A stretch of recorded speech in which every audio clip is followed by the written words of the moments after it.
Hey AV, welcome back to Arts and Crafts. If this is your first time joining me, I'm Justina, the Arts and Crafts coordinator this year. So today we're going to be making virtue coasters. I am personally working with a wooden coaster from Amazon. I ordered mine in a pack, that way I have multiple to work with. Mine are about 8 centimeters, and I personally like these for word coasters. However, if you want to do paintings or decorate it any other way, you can order bigger ones. They also come in squares. In addition to that, you're going to need a ruler, a pencil to mark measurements with and outline, and then paints with paintbrushes, of course. And if you don't want to use paints, you can also use markers, color pencil, whatever you like. I personally would use either color pencil or paint on the coaster because I feel like those mediums are best on wood. I personally use acrylic paint, so this is Craft Smart and this is Apple Barrel. They are both available at Michael's or again on Amazon.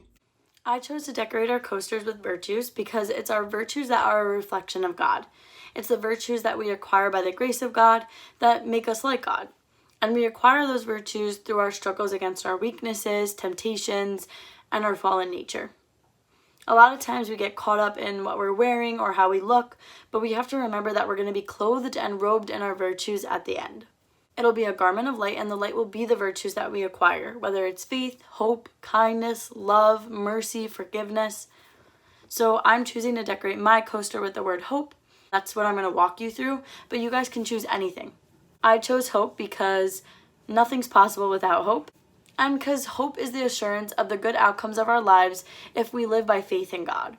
So we'll have lived a good life if we live by faith, and that is the hope, that in the end we will have our reward. So I hope that you're all safe and healthy during these times.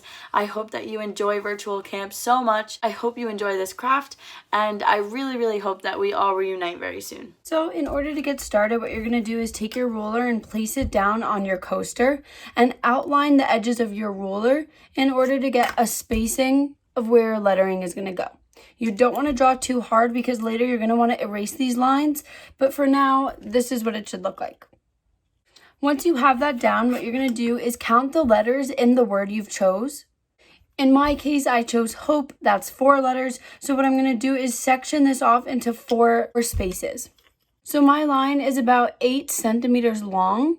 And in order to section that off into 4, every 2 centimeters, I'm going to have to draw a line.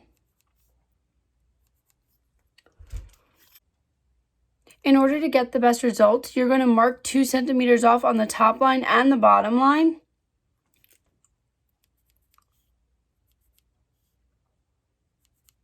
And then just connect where you marked on both lines.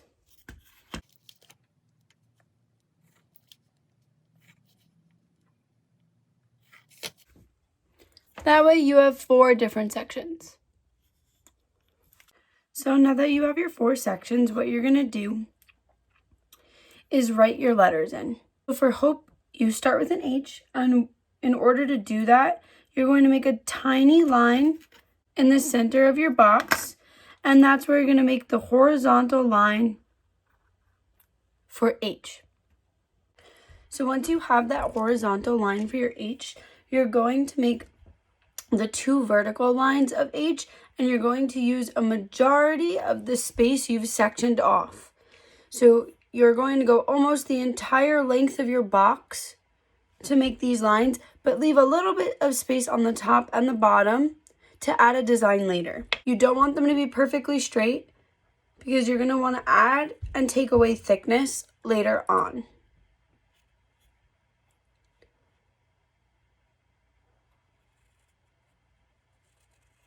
So for mine, I did one slightly slanted and one slightly into an S shape, just so that later we could make it a little bit more fun looking. So what you're going to do is refine the center of this box. You could do that by lining it up with the center of your H and just following along this way. You could even mark the rest for your letters later. So now that we know where my O is going to be centered, you're going to start only slightly above that center line since your second letter is going to be lowercase. So I'm going to start it right slightly above it. and bring my bottom down to almost where my H ends. And then come up this way. So this is what I have so far. Remember, it's okay to leave spaces below and above your letters because later we'll go back in for design and we'll fill in to make letters thicker, and you're going to want the space for that. We'll move on to the third letter of hope, which is going to be P. You're going to start exactly where you started your letter previously so that it all aligns, but because it's a P, I'm going to bring it all the way down past my box, almost below where my O ends. You don't want it to be a perfectly straight line because later when you fill in and add other designs, it'll look much more full and appealing to the eye. Next, I'll come up to where I centered my box, which is right about here, and take the hook of my P around this way. I'll take it down to where my O ends, but I'm not going to completely connect it to where my P goes down. You'll see why later. Lastly, we have E. You could also start that where your O and your P start, which is right about over here. And for that, you can come around this way.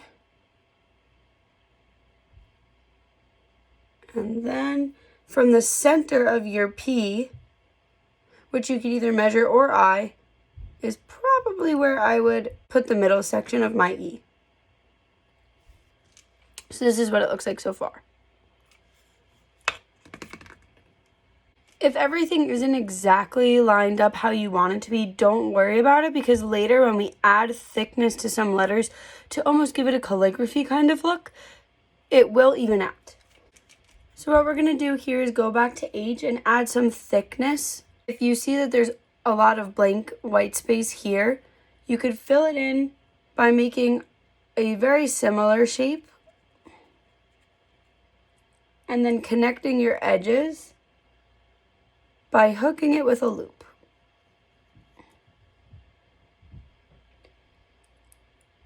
You could do something very similar on the bottom. I'm going to connect the center of my H to the bottom of it with a semicircle. Just to my preference, I'm going to take this side of the H and make it a little bit thinner on the bottom where it meets my semicircle.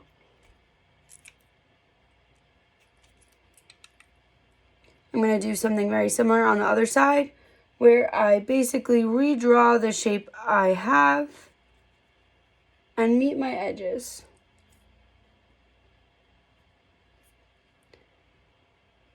For a fancier design, I'm going to take this edge, hook it around in a loop, pull it across all four of my letters, going up really high to where my boxes end. I'll turn it sideways so you can see. I'll continue that all the way until it touches the top of my P box, goes slightly higher than where I outlined my boxes to be, and comes to meet the bottom hook of my E. I'm going to do the same thing where I add a little bit of thickness. I'm going to do the same thing where I add some thickness to this line, starting above where P is. And just making it a little bit thicker and then thinning it out as soon as I come down to E.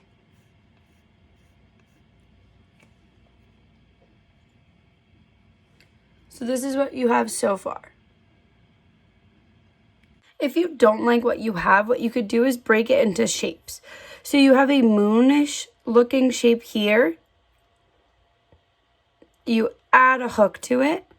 Here you have a semicircle. Here you have a backwards looking S. So if you want to start with an S and then add that center line in, you could do that as well. With this hook, it's kind of a free-for-all. It's just to make it look fancy. It'll all tie it together in the end. Because you've connected it on top, you are going to want your bottom letters to lead into each other. They don't necessarily have to connect, but something that I'm going to do just to help the I ease into the next letter is take the bottom of my H and just hook it right below my O. And then just reconnect that shape, helping the thickness thin out on the bottom. Whatever you have to go back and erase, don't worry until later.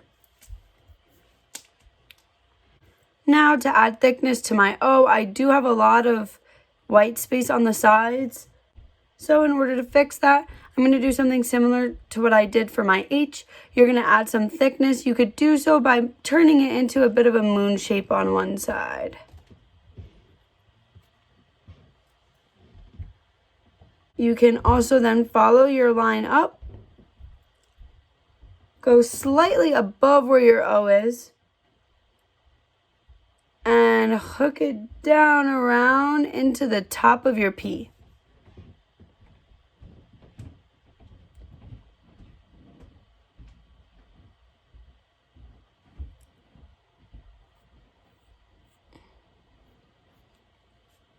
Once you get to the top of your P, you could do the same thing again where you create a moon shape, adding thickness to your P. And again, to lead it into your next letter, you can hook it around and come out to where the bottom line of your initial letter spacing section is. Cross it right over. And if you just want to be fancy, you could even add an extra loop on the bottom. And just circle it around into a swirl. This helps ease your I into E, since P is such a long letter and E is a smaller one. You could even add thickness to your swirl, again, with a moon toenail shape. So this is what it's looking like. I do have a lot of white space here and slightly above my P, so in order to fix that, again, just add another line, just a tiny bit away from your old one, and come around here adding some thickness to that section of your P as well. And again, to lead it into your next letter, you could make another loop, go halfway through your P and connect it right into your E. And once you get to your last letter, again, I have a lot of white space to the left of my E and slightly above, so I'm just going to add some thickness by, again, making a similar moon-shaped outline. And even adding a little bit more thickness to this inner part of my E and making sure the end connects to that large swirl we made in the beginning. That way all your letters connect and it's very appealing to the eye. So now that you have something that looks like this, if you're happy with how it looks, you could start taking paints or color pencils, whatever it is, and paint your letters in and then erase the boxes you initially drew. Or you could erase those now if you're careful enough and then paint your letters.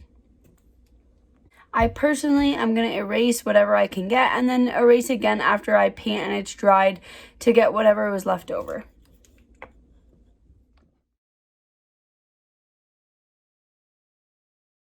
Now that a majority is cleaned up around it, I'm going to start painting it.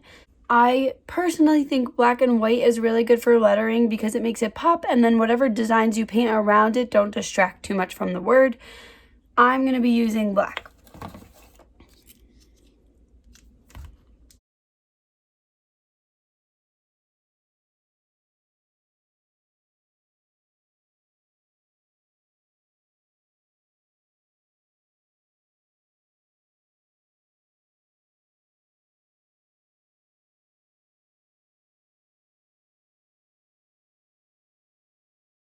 So some of my best advice for that section is to use a really small brush because you want to have full control over what you're painting. It is lettering, so it is very important. If you don't have a small brush, a good trick is to put a tiny bit of paint on a little bit of a bigger brush and then let it dry and then use that brush hard and pointy because whatever paint goes on it, you'll have a lot more control of where your brush is going when it doesn't move as much. Because the paint dried on it, it should be stiff and you should have a lot more control. Another piece of advice is the lines you made for your ruler are just a general guideline, and if you want to go out of them, you are totally able to. Lastly, if you do mess up and you make a line too thick, you could always go back and just make other ones thicker, or you could even correct with a certain color and paint your background the same color. And lastly, make sure your coaster is completely dry before you go in and erase anything else you could see still. So you should have something that looks like this. You can see that you still have some leftover lines. I have some of those from just pressing too hard with my pencil, but once your paint is dried, you could go back in and just erase again. You could also add extra designs around your word that will distract from those lines. So I'm going to do that now. So for my design, what I'm going to do is draw a line. You could even follow one of the natural circles in the wood, but what I'm going to do is draw a circle. Obviously don't go over what you've already painted, but just pretend it continues this way and go wherever you have the space to draw until you meet the next part of your word that you have. And I'm going to go over that in green paint.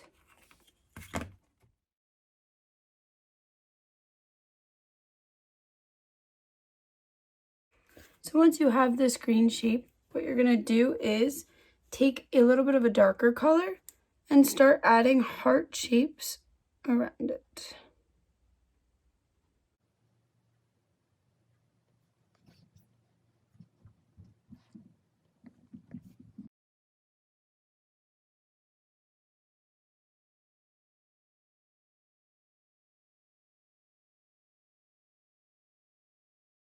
You should now have something that looks like this. And what I'm going to do now is add a little bit of a different leaf shape with a blue-green.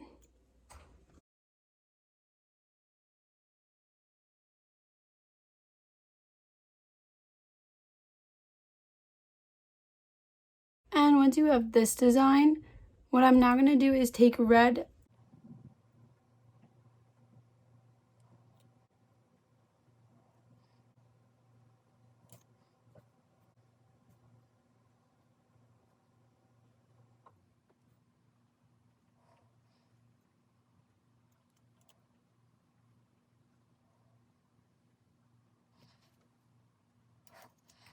and this is what you'll get as your final product.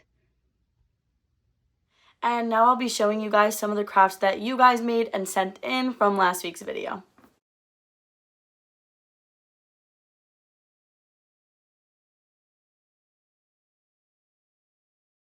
So feel free to try these crafts at home, and then once you're done, remember to take either a video or a picture and send them to james@avcamp.org with the subject title ANC_ and the activity name.